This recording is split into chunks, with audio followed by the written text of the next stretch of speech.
ఇదేదో తేడాగా ఉంది సీనా. బొమ్మ ఏంది ఇట్లా ఉంది చూద్దాం.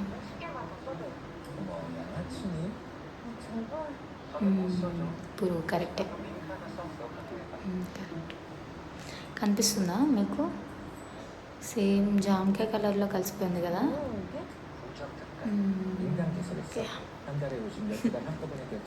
అమ్మో ఇట్లా ఉంది. అసలు కట్ చేసి తినకపోయి ఉంటే నేను ఇప్పుడు ఆ పురుగులు అన్నిటిని తినేదాన్ని. ఇంకా చాలా ఉన్నాయి. ఓకే ఫ్రెండ్స్, మనం మార్కెట్ నుంచి ఫ్రూట్స్ తెచ్చుకొని ఫ్రిడ్జ్లో పెట్టేయడం లేదా టేబుల్ మీద పెట్టేస్తాము. పిల్లలు వచ్చి ఏం చేస్తారు, వాటిని తీసుకొని వాటర్లో కడిగి తినేస్తుంటారు. అలానే లేదా కొంతమంది పిల్లలు కడుక్కుండా తినేస్తారు, అదంతా లైట్. కానీ ఫ్రూట్స్ని కడిగితే శుభ్రం అయిపోయింది కదా అని మనం అనుకుంటాం.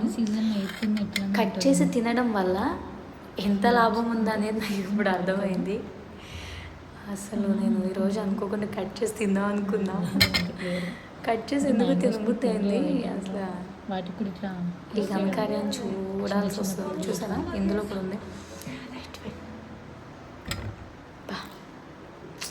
వద్దురా నాయన,